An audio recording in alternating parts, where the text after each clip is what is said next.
새벽 공기는 아직 차가웠으나 새로이 들러붙은 볕냄새가 부엌의 창틀에 어렴풋이 스며들고 있었다. 시집 온 지 불과 서너 달이 채 되지 않은 며느리는 작은 발소리를 죽이며 조심스레 가스레인지 앞에 섰다.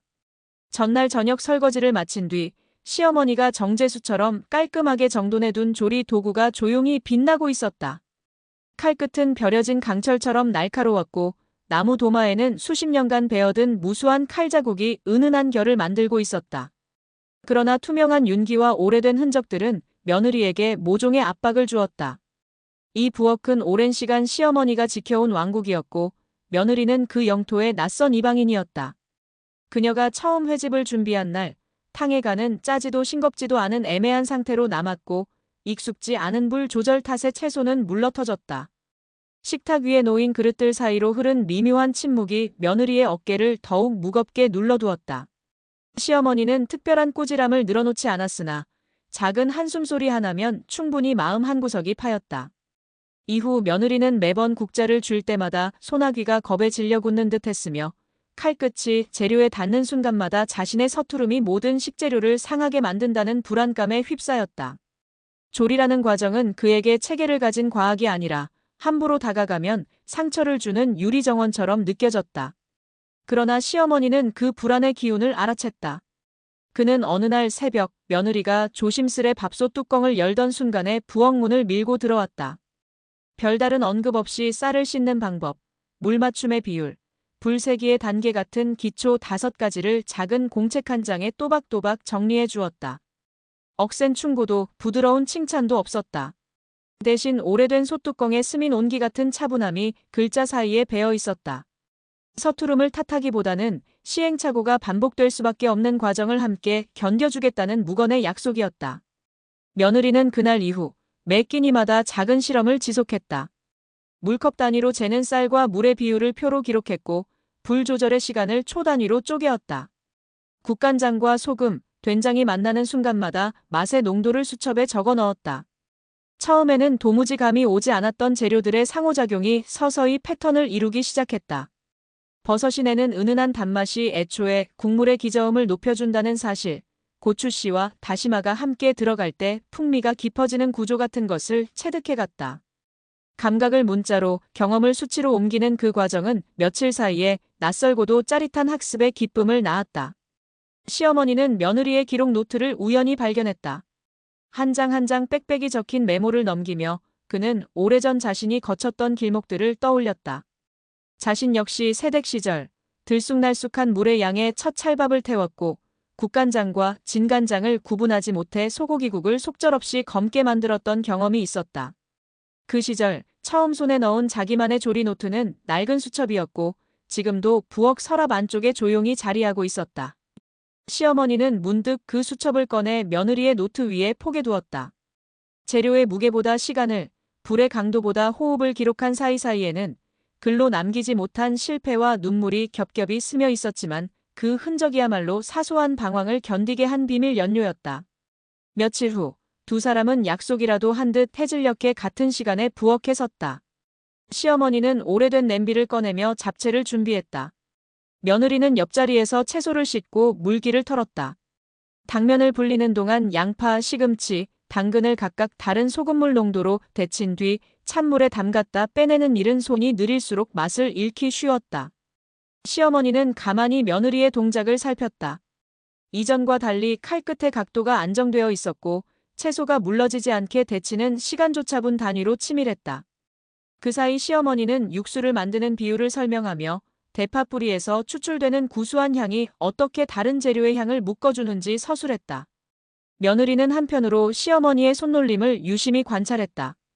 젓가락이 팬 위에서 재료들을 풀어 헤치고 다시 모아드는 리듬은 마치 정확히 설계된 곡선을 따라 회전하는 물체 같았다. 이윽고 접시 위에 투명한 윤기가 감도는 잡채가 올려졌고 며느리는 무심코 감탄을 삼켰다. 과거 자신의 손에서 종종 질척하게 변해 실패했던 면이 촉촉하면서도 탄력을 유지했고 각 재료의 색채는 서로 뒤섞이지 않은 채 선명하게 고유빛을 간직하고 있었다. 시어머니는 양념을 버무리기 전 양파와 표고버섯을 먼저 기름에 볶아 감칠맛을 끌어냈다. 그 선행 단계가 잡채 전체의 깊이를 결정한다는 사실을 설명했을 때 며느리는 혼잣말처럼 고개를 끄덕였다. 하나의 요리가 완성되는 과정은 조율과 층위의 집합이라는 깨달음이 비로소 머리와 손끝 사이에 연결된 것이다. 그날 밤 가족이 식탁에 둘러앉자 잡채는 낯선 향을 풍기지 않았다. 오히려 오랜 시간 집안을 지켜온 재래 음식처럼 편안한 온기를 전했다. 시아버지는 그릇에서 면을 집어 한 입 넣었다. 짙은 침묵 대신 낮은 만족의 기색이 눈빛에 피어올랐다. 며느리는 조심스레 숟가락을 들고 자신이 만든 국을 맛보았다. 미소와 국물의 온기가 동시에 목줄기를 타고 내려갔다. 그 순간 그는 알았다. 요리를 배우는 일이 단순히 재료를 익히는 과정이 아니라 과거의 시간과 현재의 시간을 강물처럼 이어주는 통로라는 것을. 여기에 스며든 구박과 눈물과 기록은 결국 맛이라는 이름으로 수렴하며 가족이라는 관계를 더 깊고 견고하게 끌어안는다. 이후 시어머니와 며느리는 계절마다 다른 조리법을 준비하는 작은 의식을 만들어갔다. 봄에는 미나리와 냉이를 다져 넣은 달걀찜으로 시작하여 여름에는 풋마늘로 향을 살린 열무김치를 담갔고 가을에는 직접 손질한 햇밤으로 간식거리를 만들었다. 겨울이 오자 두 사람은 제철 대구를 손질해 맑은 지리를 끓이며 하얀 김이 창문을 뿌옇게 적시는 풍경을 함께 바라보았다. 각 계절의 단면마다 시어머니는 조금씩 물러섰고 며느리는 한 걸음씩 앞으로 나섰다. 마침내 이듬해 봄, 며느리는 혼자서 가족잔치를 준비했다. 시어머니는 먼 발치에서 부엌의 동선을 지켜볼 뿐이었다. 며느리는 재료를 다듬으며 손끝의 감각으로 물기를 가늠했고 불꽃이 오르내리는 소리를 통해 조리의 타이밍을 맞추었다. 요리책이나 기록 노트를 의지하지 않아도 몸의 기억이 스스로 길을 찾고 있었다. 식탁 위를 채운 수육과 봄동 겉절이, 매끈하게 잡힌 쌀밥과 맑은 콩나물국은 가족 모두를 따스하게 맞아들였다. 시어머니는 그제야 한숨 돌리며 미묘한 기쁨이 섞인 묘한 안도감을 느꼈다. 부엌의 왕국은 무너지지 않았으며 새로운 주인이 등장해도 옛 질서는 이어졌다. 오히려 낡은 흔적 위에 신선한 결이 겹겹이 포개져 맛의 결론을 풍성하게 만들었다. 그날 저녁 부엌 조명 아래에 남겨진 빈 접시와 그릇들을 보며 며느리는 자신이 처음 이곳에 발을 들여놓았던 순간을 떠올렸다. 서투름과 서러움이 만들어낸 첫 국물의 맛이 입안에 어렴풋이 되살아났다. 그러나 이제 그 맛은 더 이상 수치가 아닌 성장의 좌표로 남아있었다. 도마에 새겨진 칼자국은 여전히 오래된 무늬와 새로운 무늬가 함께 얽혀 있었고 그 결들은 지나간 실수와 다가올 속년을 한 조각의 시간 속에 봉인해 두었다. 며느리는 설거지를 마친 뒤 조용히 손에 물기를 털어냈다. 창틀 너머 밤 공기가 부엌 안쪽으로 파고들었지만 솥에서 아직 남은 온기가 서늘한 바람을 잔잔히 데우고 있었다. 명백한 완성은 없었다. 요리라는 세계는 매 끼니마다 변주되는 생생한 수행이었고 내일이면 또 다른 재료와 또 다른 변수로 가득 찰 터였다. 하지만 며느리는 두려워하지 않았다. 수첩 속 기록들이 언젠가 무용지물이 되더라도 손끝에 새겨둔 감각과 마음속에 심어진 인내가 그를 인도할 것이었다. 시어머니의 낡은 노트처럼 언젠가 자신의 노트도 또 다른 이에게 전해질지 모를 일이었다. 그날이 올 때까지 부엌의 불꽃은 멈추지 않고 타오를 것이다.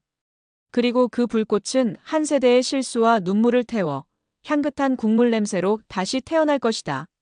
시간은 또 한 계절을 돌고 돌아 여름의 문턱에 들어섰다. 푸른 잎이 짙어질수록 부엌 창문은 더욱 활짝 열려 있었고 뜨거운 햇살은 오히려 재료의 싱그러움을 퍼뜨리는 조연이 되었다. 며느리는 장터에서 막 사온 애호박과 풋고추를 씻으며 기름을 둘러 뜨겁게 달궈진 팬의 겉면에서 일렁이는 열기를 읽었다. 예전 같으면 레시피의 숫자를 확인하며 머뭇거렸을 시간이었으나 이제는 호흡과 직관이 곧장 손끝으로 전해졌다. 식재료가 팬에 닿자 특유의 촉촉한 파열음이 울렸고 흩어지는 향은 여름비 직후의 풀내음처럼 상쾌했다. 시어머니는 부엌 입구에 서서 그 장면을 묵묵히 바라보았다. 자신의 자리가 점차 뒤로 물러나고 있음을 느끼면서도 그것이 허무함이 아니라 경쾌한 이양으로 다가오고 있음에 스스로 놀랐다. 부엌이란 공간은 한 사람의 정체성을 대변하다가도 또 다른 사람의 서사를 품어 안는 그릇으로 변할 수 있었다. 오래전 자신이 쳤던 동선의 각도와 도마 위 칼끝의 리듬은 이제 며느리의 몸짓으로 이어졌다. 그 변화를 지켜보는 일은 과거에 대한 작별이 아니라 시간을 동행자로 삼는 일종의 축복처럼 느껴졌다. 그날 오후 며느리는 여름 손님 맞이를 위해 손두부를 직접 떠보기로 했다. 대두를 불리고 가라체에 내려 모락모락 뜨거운 비지를 짜내면서 그는 시어머니가 예전에 남긴 자취를 흉내내듯 잔잔한 리듬으로 주걱을 저었다. 거품이 몽글몽글 피어오르며 솥 위에 모이자 그는 고운 소금 한 꼬집으로 맛을 다듬었다. 온도가 알맞게 오르자 간수를 붓고 천천히 젓는 동안 두부가 응고되면서 피어올리는 고소한 향이 부엌 전면을 가득 채웠다. 이윽고 손바닥 크기의 흰 두부가 삼배 보자기에 쌓여 고이 눕자 며느리는 그 하얀 표면을 잠시 쓰다듬었다. 손끝에 닿는 부드러움은 고된 과정을 감추고 있었지만 그 촉감은 분명한 보상이었다. 저녁 무렵 가족들이 모여 둘러앉은 상 위에는 손두부, 애호박볶음, 풋고추 된장무침, 그리고 동치미를 곁들인 수육이 정갈이 놓였다. 아이들의 수저가 분주히 오가며 오랫동안 외부에 나가 있던 큰아들도 맛있다는 짧은 감탄을 새어 넣었다. 시어머니는 반쯤 식은 보리차를 홀짝이며 익숙하면서도 새로운 이 풍경을 가슴 깊이 새겼다. 같은 메뉴라도 손길이 달라지면 향도 느낌도 새롭게 변모한다는 사실을 지금만큼 또렷이 체감한 적이 없었다. 그 밤 모든 그릇을 씻어 정리한 뒤 며느리는 창틀에 등을 기대고 잠시 숨을 돌렸다. 겨울 내내 차가운 공기를 막아주던 창문이 여름밤의 무더위를 들여보내고 있었지만 그 열기 속에는 묘하게 청량한 기운이 섞여 있었다. 부엌 한쪽 선반에는 시어머니의 낡은 수첩이 여전히 놓여 있었고 그 옆에는 며느리가 새롭게 쓰기 시작한 차분한 표지의 노트가 나란히 세워져 있었다. 노트 표지에는 날짜만 적혀 있을 뿐 제목이나 장식은 없었다. 그 대신 첫 장에는 한 그릇의 힘, 한 세대의 숨이라는 작은 문구가 적혀 있었다. 며느리는 조용히 수첩을 펼쳤다. 오늘 만든 손두부의 간수 비율과 불 조절 시간을 기록한 뒤 페이지 하단에 짧은 반성문을 덧붙였다. 두부결이 조금 거칠었다. 간수 온도를 한 번 더 점검할 것. 그 문장을 적는 동안 그는 스스로 놀란 듯 작게 미소 지었다. 이제 실수는 두려움이 아니라 개선을 향한 경로였다. 기록은 결함을 드러내는 증거가 아니라 부엌의 시간과 열정을 저장하는 작은 단위가 되었다. 시어머니는 뒤늦게 나와 며느리 옆에 앉았다. 창밖 달빛이 희미하게 부엌 안을 비추고 있었다. 시어머니는 별다른 말 없이 며느리가 기록한 노트의 빈 페이지를 넘겨보았다. 글씨 사이사이에 스며든 며느리의 열의와 정성이 눈에 보이지 않아도 느껴졌다.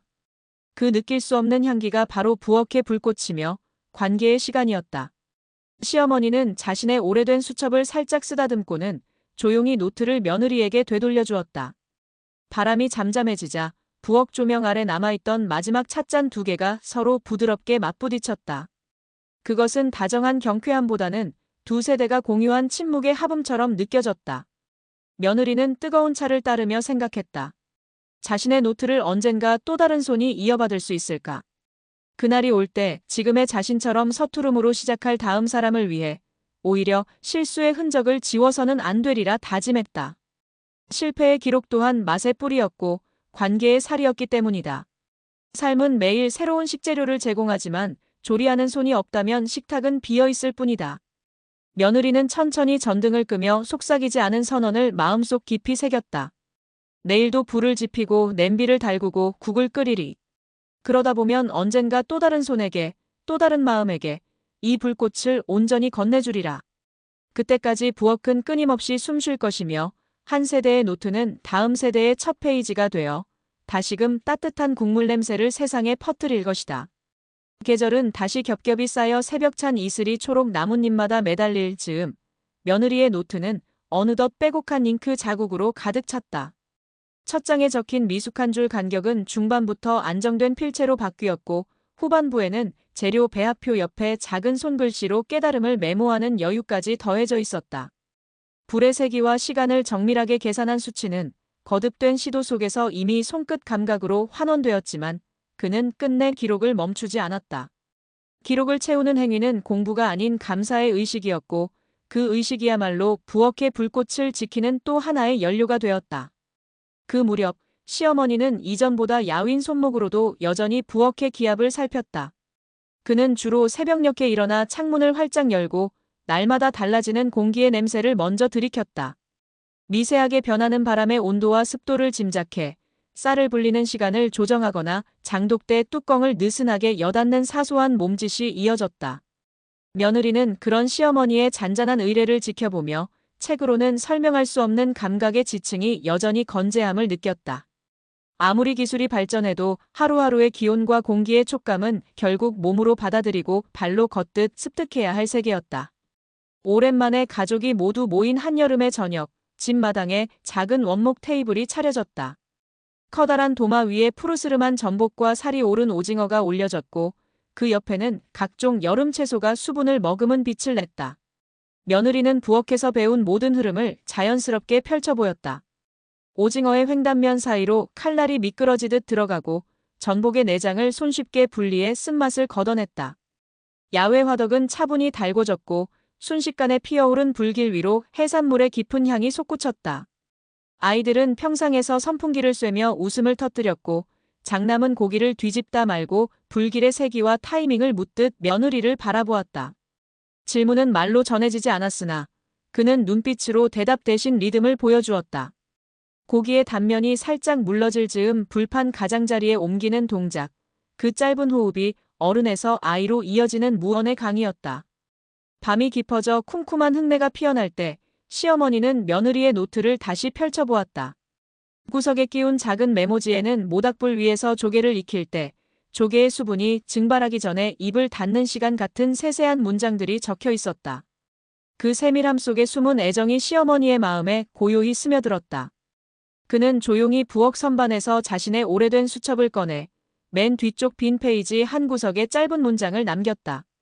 이 책은 쓰는 사람이 바뀌어도 불꽃의 온도는 변하지 않는다. 그 문장은 단호하기보다는 잔잔한 속삭임 같았고 오랜 세월 무수한 실수와 성취를 견뎌낸 기록의 마침표처럼 보였다. 그로부터 며칠 후 며느리는 시어머니의 수첩을 우연히 펼치다가 그 문장을 발견했다. 잉크는 여전히 선명했고 글씨는 세월만큼 흔들리지 않는 굵기로 남아있었다. 그는 한동안 페이지를 넘기지 못한 채 서 있었다. 수십 년 전에 조잡한 레시피와 꾸밈없는 반성문, 그리고 최근의 단문까지 이어지는 서체는 한 사람의 생애가 부엌이라는 무대를 통해 어떻게 변주되었는지를 고스란히 증언하고 있었다. 느낌표 하나 없고 수식조차 덧붙이지 않은 그 담백한 기록이 며느리의 가슴을 묵직하게 두드렸다. 새벽녘, 부엌의 불이 다시 켜졌다.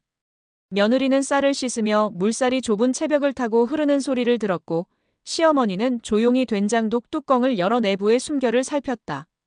구수한 향이 퍼져나가자 두 사람 사이의 말을 대신하는 침묵이 자리했다.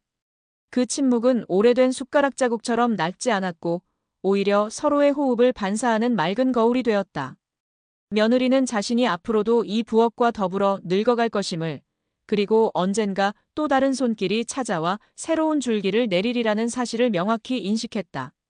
결국 부엌은 단순히 음식을 조리하는 공간이 아니었다. 그곳은 세대를 잇는 서사의 무대이자 실패와 성공이 교차하며 향과 맛으로 전환되는 실험실이었다. 찻잔 두 개의 잔향이 아직 사라지지 않은 채 밤공기 속에 녹아 있었다. 그 향은 오늘도 내일도 그리고 그 너머의 시간에도 끊임없이 변주될 것이었다. 며느리는 마지막으로 노트 한 장을 넘겼다.